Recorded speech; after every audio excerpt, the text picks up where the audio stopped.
So what are you doing here? Sean, right? You know him? Yeah, we've met at Diane's. Theo Hoffman brought Sean in to investigate the wrongful death suit against Dante and Brenda. Well, that doesn't explain why he's breaking in here. You can feel free to chime in anytime. I'm here because you invited me. Turnabout being fair play and all. It comes to Mr. Hoffman's attention you've been looking into his past. He finds it concerning. Mr. Hoffman have something to hide? Undue attention into Mr. Hoffman's life necessitates my attention. Counterproductive, since the thing we should be concentrating on is the wrongful death suit. And Mr. Hoffman's a bear about efficiency and time management. So you came here to threaten Jason? No, he just did it to prove he could do it. It's Mr. Hoffman sending a message. Considering your reputation, Mr. Hoffman thought getting you to back off might require something more than a simple request. Again, nothing personal on my part. You're not getting paid enough, Sean.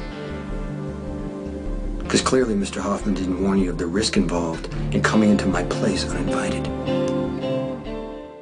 And just so we're clear, I've got no reason to wish you any harm. And that can always change. But for now, at least, technically, we're on the same side. I consider this your one free pass. If I catch you again, I'm just going to treat you like any other threat. Got it.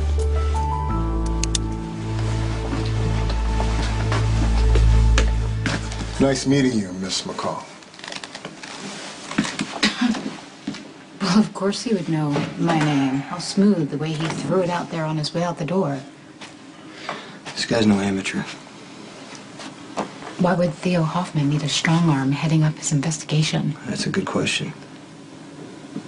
Let's find out.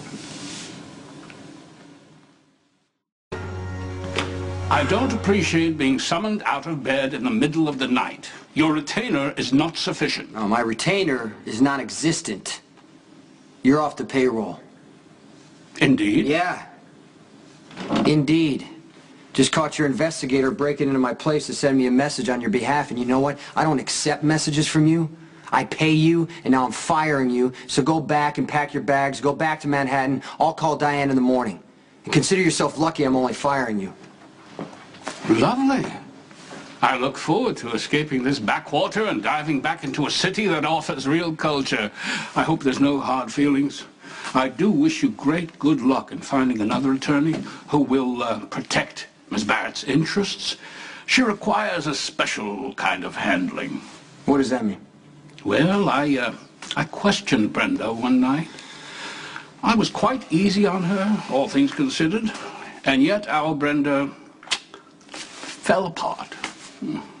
She confused one shooting with another, hiding behind hair and evasive eyes. Any reasonable, competent prosecutor would make mincemeat out of her. I can't worry about that anymore. How about your nephew, Michael Corinthos? Can you spare any worry for him? What about Michael? Now, correct me if I'm mistaken, but Michael is paroled into Detective Falconeri's custody. Once the detective is implicated in a murder cover-up, well, at least they won't be separated, up there in Pentonville together. Once Judge Carroll finds out that Detective Falconeri is himself a felon, well, he might be compelled to resentence young Michael to his full term in Pentonville. What a pity that would be. You heard Jason. You're fired. No. Get the hell out of here. Sam. He's right. I'd like you to stay on the case. Please, you just gotta put your focus on the case. Just stay out of my business. I will act in the best interests of my client.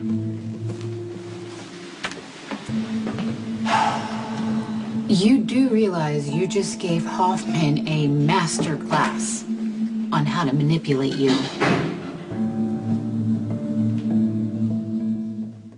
love and concern for Michael is all over your face for anyone to read. Theo just used that to manipulate you, and he's going to do it again.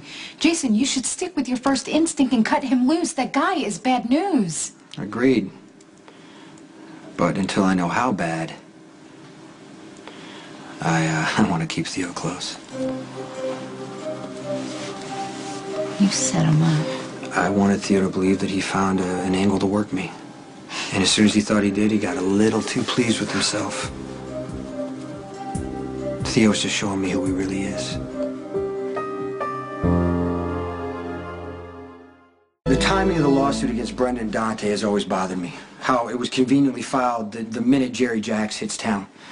So, we can reasonably assume that he was hired by the Balkan. Okay, but what does that have to do with Theo? Okay, what are the odds that the perfect guy to defend Dante and Brenda shows up days later? An associate of Diane's who happened to specialize in this type of law. It's just too many coincidences.